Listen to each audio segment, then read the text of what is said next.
Hi, I'm Emerald Range and welcome back. This is a previous game I played as Mongyang. As you can see, I think the fourth city is actually Tsunui, but the rest of it is not. So this is a game where I've taken it already to the modern era, and you can see there's a lot of culture and gold jumping around. So first, this is the unique improvement, the Meng. And it is basically a village, and this was the real bottleneck in me finishing this mod, and the real impetus for me to actually do anything was the issue with this was that I can't 3D model, and also I had no experience of getting the 3D model in, and it was a bit annoying, and I really didn't want to deal with it. And I was trying to get my friend, who's actually studying game design and did a bunch of 3D modeling back in high school, to help me with this. And that took a while because we had school and we had other things, and so I wanted to release this back in 2018 in November, during the Shan New Year, but I really didn't get around to doing it. Yeah, I don't care about Rome. I don't remember what I'm doing here. What am I trying to convert? Oh, Moscow. Let's go. Alright, so before I pop this great artist, I just want to show you how this works. So this is a Hmong. A Hmong, let's go to the civwikia. A Hmong gives 2 gold and 1 culture, which is not too much. It is pretty strong by itself. It can be built on any hill, and when you build it, you get +2 and 1 gold. So as you can see, there's a lot more than that here, and the reason for that is because of the unique ability and the unique improvement synergizing at the same time, I believe. So on this trade route, we have 2 trade routes going from Tsunui and Mongyang to India. And each of those adds plus 1 gold and +1 culture, if I remember correctly, from the unique ability. Let's go back to the unique ability. Shan. Yeah, so trade routes and Hmongs provide +1 gold and +1 culture for every road and trade route passing over it. So there is a road going over it, which adds +1. There is a trade route going over it, which adds another +1 and another +1. And you can see that this also applies to this trade post over here, where it's also getting the extra gold and culture and things like that. But it's not getting as much as the Hmong, because the Hmong comes with the extra culture and gold as well. And if we go back to the Hmong, it provides this extra help, but I think there's also should be a help description in building the Hmong. Do I have a worker somewhere? Yeah. Okay, let's cancel him just for next turn, and we'll go through it. Let's pop this, and boom, we get even more gold. We're swimming in gold, and we haven't done too much. We don't even have full trade routes. We have a bunch of land trade routes.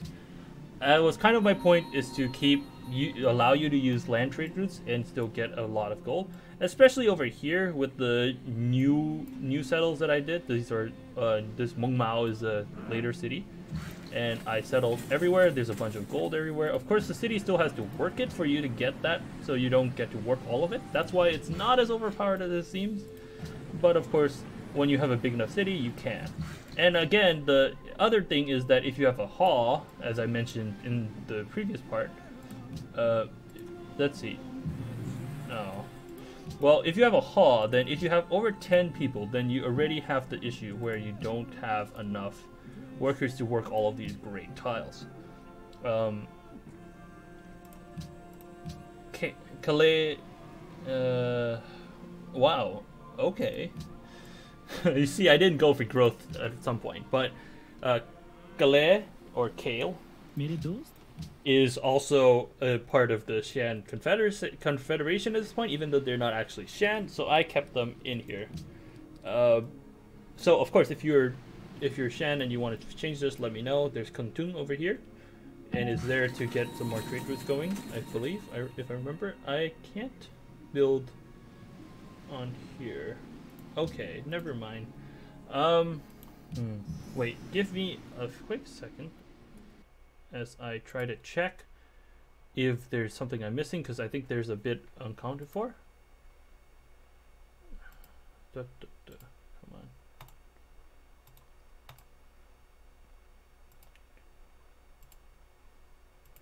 Yeah, so I was trying to balance between the history as well as this, because the historical period that I chose was a lot more warrior-like, and I didn't really want to do that again, because although they are pretty hardy warriors, as I explained in the previous video, and they were used as like the soldiers for a lot of different things by the Burmese army, by the Thai army, etc. throughout history, this period was not really something that was, or like they themselves were not necessarily always the ones going for war. They often were going for, let's see, any city, Geneva, yeah, and Jerusalem once gold. Okay. Let's see.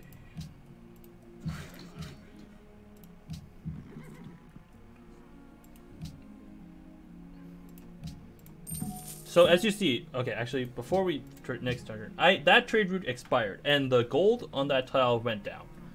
So I think it is, in fact, there's a missing trade route here. For some reason, it's not showing up. There's 3 trade routes that are going on this route, and oh, my bad. Yeah, so there's the railroad, and then there's the 2 from me to going to India. I don't know where the 3rd trade route is. I don't think it's a bug, or it might be bugged because this is an old save and I just reloaded it on a whim. I have tested it, so if you do see this bug, let me know, of course. But the other important thing to note is that there's another part of this unique improvement that gives you production when it's next to a river, to also try to get you to build on valleys, etc. Because I think these what do you want to build? There's nothing for you to build.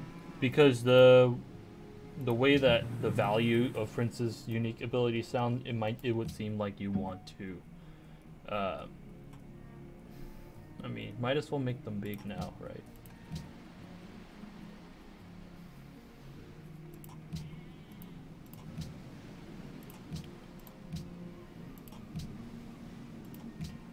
Another thing, of course, that you can do is to lock in their population, but you don't always have to do that if you don't want to. There's some oil here. Okay. मेरे दोस्त?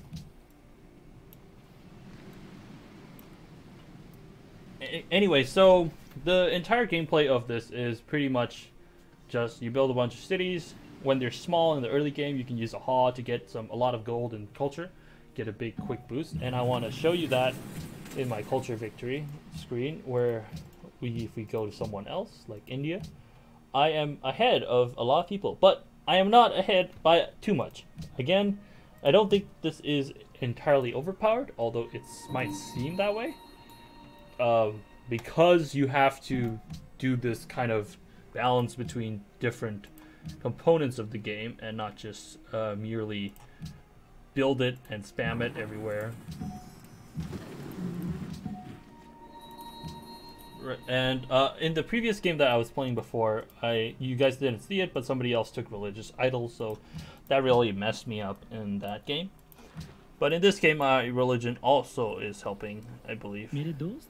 क्या इस इंतजाम Wait, why am I no longer here? Okay, never mind. Welfare. Whoops, welfare. Let's get that going. Gandhi. Yes, thank you, thank you.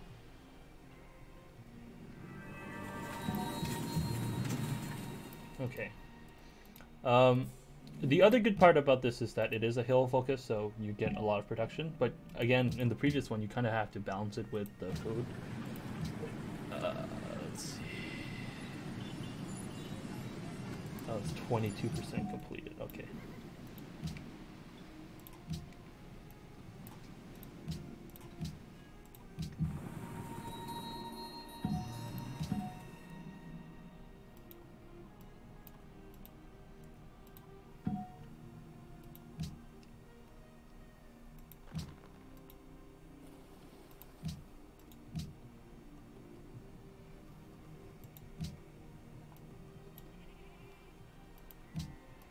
Okay, so I guess I should go over a very quick history of the entire Civ. The Shan people kind of moved in from the north, from modern day China. Legend talks about Kunlun and Kunlang, Kunlun and Kunlai. I can never pronounce that properly, and it's also been a long time, so I might be very wrong. Why can't I spread my religion to Timbuktu? Is it against the world religion? No. Huh. Anyways, I'm doing pretty well in terms of, in this game at least, because I got a good start and I had a good trading partner. That's one of the main downsides, is that if you're on a lot of water, it makes it very hard for it to do anything. Alright, so the history, they kind of came down from China. Some people say they came to the south, but after the Mongol invasion. But I think that's not very accurate. They probably came down after the collapse of the Chinese state in modern-day Yunnan of Dali, or something like that, where they were already settling towards the south. Why can't I spread religion? There we go. Thank you. Oh, probably because they have a thing. Okay, let's keep going.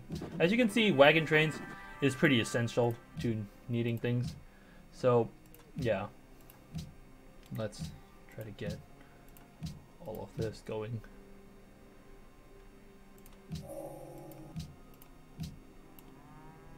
And, okay, so the other thing is that in this game, I did pretty well because I got some rivers near my capital, and also some rivers along my other cities, which had a good amount of food tiles, but also some.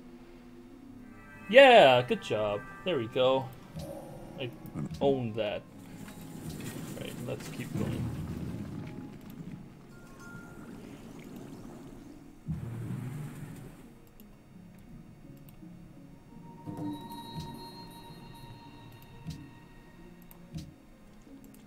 Okay.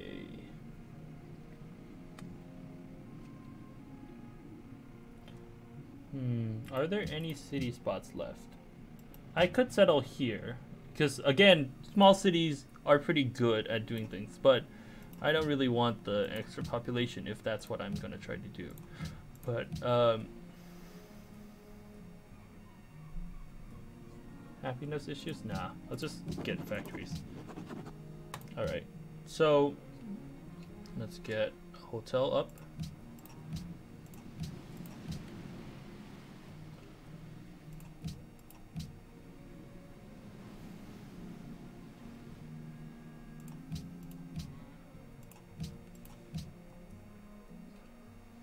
Let's get submarines.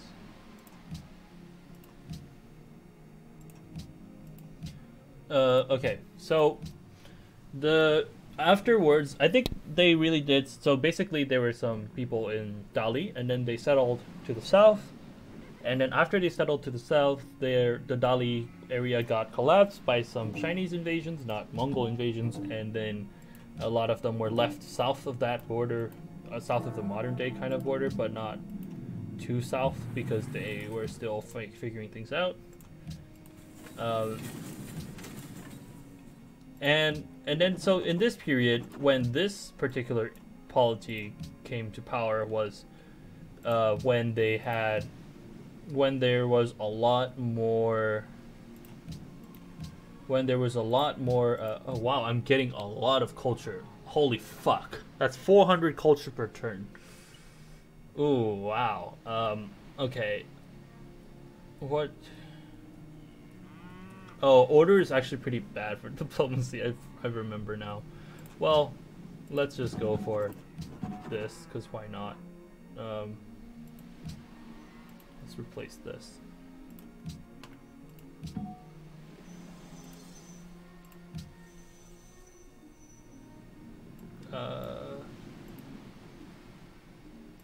Alright. So, Как тебе понравилось? in this period, the Burmese kingdom of Bagan had fallen, and because of a Mongol invasion. And then after that, it basically came into a period where there was a bunch of small states in the region without a giant Burmese dominance. But that is also not necessarily... What? Someone built Eiffel Tower? Okay.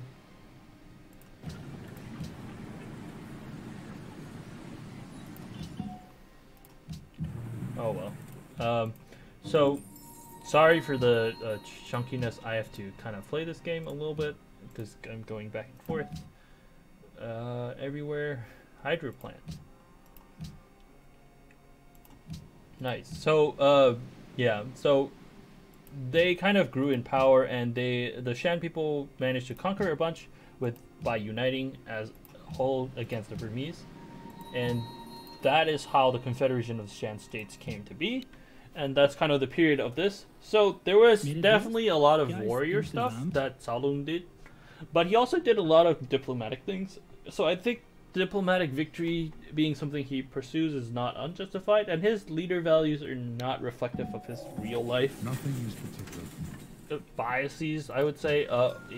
His values are much more defined by the Shan people in general. Let's go convert Cahokia. Yeah.